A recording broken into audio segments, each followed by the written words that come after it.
Des exercices sur les suites arithmétiques. On commence par le 26, 1 et 4, page 31. Alors, ici, on vous dit d'exprimer un plus 1 en fonction de un, puis d'exprimer les 5 premiers termes. Donc, sachant que c'est des suites arithmétiques. Donc, ce qu'on va repérer pour exprimer un plus 1 en fonction de un, c'est la raison. Alors, si ça veut bien fonctionner, voilà. Donc, la raison ici, elle vaut 3. Donc, pour le 26, 1, ça nous donne u indice n plus 1 est égal à un plus 3. C'est la relation de récurrence d'une suite arithmétique, le terme précédent plus la raison. Donc, si on veut calculer les 5 premiers termes, bon, on a u0 égale 2, puis entre chaque terme, eh bien, on fait plus 3, u1 égale 5, u2 égale 8, je ne les fais pas tous, etc. Vous allez jusqu'à u4 si on veut donner les 5 premiers termes. J'ai dit de faire aussi le quatrième. Donc le quatrième, la différence ici, c'est que ça démarre à u1, la raison fait 1,5. Alors, pour la relation de récurrence, eh bien, toujours un plus 1, c'est le précédent plus 1,5. u1 est égal à 3 quarts. Donc u2, c'est égal à 3 quarts plus 1,5, ça nous fait 5 quarts. U3, 5 quarts, pardon. U3, c'est égal à 5 quarts plus 1,5, ça nous fait 7 quarts. Et si on veut obtenir les 5 premiers termes, ici, il faudra aller, donc on a U4 égale 9 quarts, et U5 est égal à 11 quarts. Voilà. Là, c'est les 5 premiers, alors que les 5 premiers, tout à l'heure, il fallait aller que jusqu'à U4, puisqu'on démarrait de U0. Voilà pour le 26. Pour le 35, une suite arithmétique, je vous laisse faire les deux autres si vous voulez. Une suite arithmétique a pour premier terme moins 4 et a pour raison 8. Calculer le quatrième terme. Donc si c'est le premier terme qui vaut moins 4, que la raison est 8, donc on obtient 4 pour le deuxième, pour le troisième et pour le quatrième. Ça va donc nous faire 12 et ici 20. Voilà. Donc ici, je ne sais pas si j'appelle le premier U1 ou U0, ça n'a pas d'importance, on ne demande pas spécialement les indices. Ensuite, alors, le 54, 1 et 3. Je vous laisse faire les autres si vous le souhaitez. Alors, la suite UN, on nous donne sa raison, non pas son premier terme, mais U7, et on vous demande de calculer U20. Alors, dans le cours, j'ai donné une formule qui permet de calculer directement UN à partir de n'importe quel terme, c'est UP plus N-P fois la raison. Parce qu'il faut savoir que pour passer de UP à UN, eh bien, on rajoute un certain nombre de fois la raison, et en fait, le nombre d'étapes qu'on a pour passer de UP à UN, c'est N-P, donc on rajoute N-P fois la raison. Alors, la formule est peut-être pas très facile à utiliser, mais en pratique, c'est relativement simple. Si vous voulez calculer U20, eh bien, vous partez de U7, et il y a combien d'étapes pour aller de U7 à U20 ? Il suffit de faire 20 moins 7. Ça, c'est le nombre d'étapes fois, ici, 3. Donc, j'obtiens U20 qui est égal à 12 plus 13 fois 3, ce qui nous fait 12 plus 39, nous fait 51. Ensuite, pour j'avais dit 54, 1 et 3. Donc pour le troisième, on a U0 égale 3. Et là, c'est pas donné de la même façon, c'est-à-dire on ne vous dit pas la raison étant, mais on vous donne la relation de récurrence. Ce qui fait que la relation de récurrence, ça vous dit que c'est la raison. Donc j'ai U20, c'est égal à U3, plus combien de fois la raison? Ah pardon, c'est pas U3 qu'on a, je confonds les termes, c'est U0. Donc ce qu'on vous donne, c'est U0 ici. Donc c'est U0, c'est encore plus simple, plus 20 fois la raison. Donc U0 vaut 3. Et la raison c'est 7. Plus 20 fois 7, ce qui nous fait 143. Alors si je fais juste, allez, je fais aussi le quatrième. Donc ici, si on veut calculer U20, ça sera, on vous donne U1, donc ça sera U1, et cette fois-ci, attention, puisqu'on part de U1, il faut ajouter 19 fois, vous faites 20 moins 1, ça fait 19 fois la raison.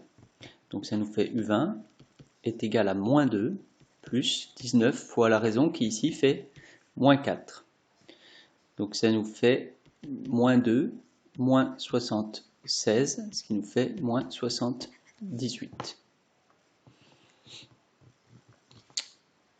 Voilà. Alors, je continue. 56, je vous demandais de faire le premier. Donc, pour le 56, on vous donne. Donc, ce qui est important, c'est que c'est une suite arithmétique. Donc, on peut appliquer ce qu'on sait sur les suites arithmétiques. Et on veut la raison et le premier terme. Donc, on va donner U0, puisque c'est défini pour tout n appartenant à n. Bien, alors... pour trouver la raison, eh bien, on va écrire notre formule de lien entre deux termes. Donc, pour le premier, je vois que j'ai U8 qui est égal à U3, donc j'écris ma relation, plus combien de fois la raison, plus 5 fois la raison, puisque 8 moins 3 est égal à 5. Alors, le fait d'écrire ça va me permettre de trouver la raison, parce que je connais U8 et je connais U3. Donc je trouve que 5 fois la raison, c'est égal à 20, 24 moins 4. Finalement, la raison, c'est 20 divisé par 5, ça fait 4. Alors une fois que j'ai le premier terme, comment faire pour trouver U0 ? Ben, il me suffit d'écrire par exemple que U3, je sais que c'est U0 plus 3 fois la raison. C'est-à-dire que je réutilise une liaison entre le terme U0 et un autre terme que je connais, soit U3, soit U8.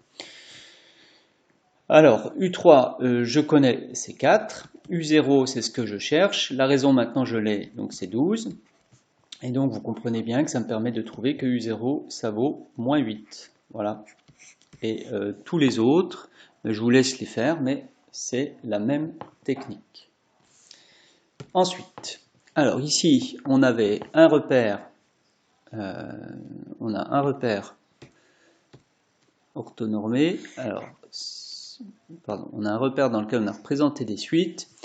Qu'est-ce qu'on a?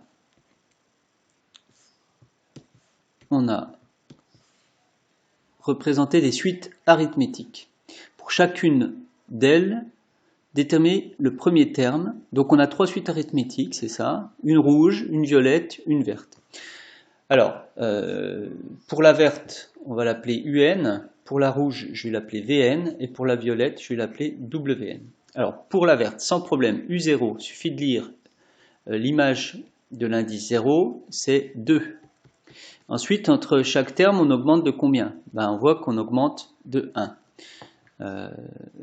Donc, si j'ai la raison qui vaut 1, eh bien, UN, c'est égal à U0 plus n fois la raison, c'est-à-dire 2 plus n fois 1, 2 plus n. Voilà l'expression de UN.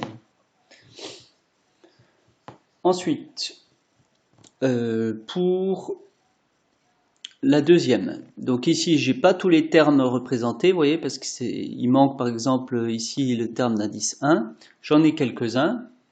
Alors j'ai par exemple, pour la violette, j'ai V0 qui est égal à 7. Et ensuite, je peux lire que V2 est égal à 6. Donc on s'aperçoit que, en fait, pour un écart de 2 d'indice, je diminue de 1. Et comme c'est une suite arithmétique, ça veut dire que là, j'ai ajouté 2 fois la raison. Donc la raison, 2 fois la raison, c'est moins 1 en fait. Donc la raison, elle vaut moins 1,5. Donc le terme général, c'est Vn égale V0 plus n multiplié par moins 1,5. C'est donc égal à 7 moins 1,5 de n. Wn, je vais le faire ici. Alors W0, est-ce qu'on le lit? Oui, c'est le rouge. Donc ça nous fait 4. Ensuite, le terme suivant que je peux lire, c'est W5. Et W5, il vaut 6. Donc pour passer de W0 à W5, d'après mes relations, j'ai ajouté 5 fois la raison. Ça veut dire que 5 fois la raison, là je peux remplacer par 6, là ça fait 4, plus 5 fois la raison. 5 fois la raison est égal à 2. Donc la raison est égale à 2 cinquièmes. Voilà. Donc en fait, entre chaque terme, on ajoute 2 cinquièmes. Et si je veux écrire mon terme général, bah, c'est très simple, c'est la formule W0 plus n fois la raison. Donc ça nous fait W0, on avait dit que c'était 4, plus 2 cinquièmes de n. Voilà. Bien, je n'ai pas donné les expressions pour chacune des termes de U3 et de U6. Donc ici, une fois qu'on a l'expression du terme général, ben pour calculer U3 et U6, il suffit de remplacer n par 3 et 6 dans chacune des expressions générales. Voilà, je fais le suivant, le dernier, dans une autre vidéo.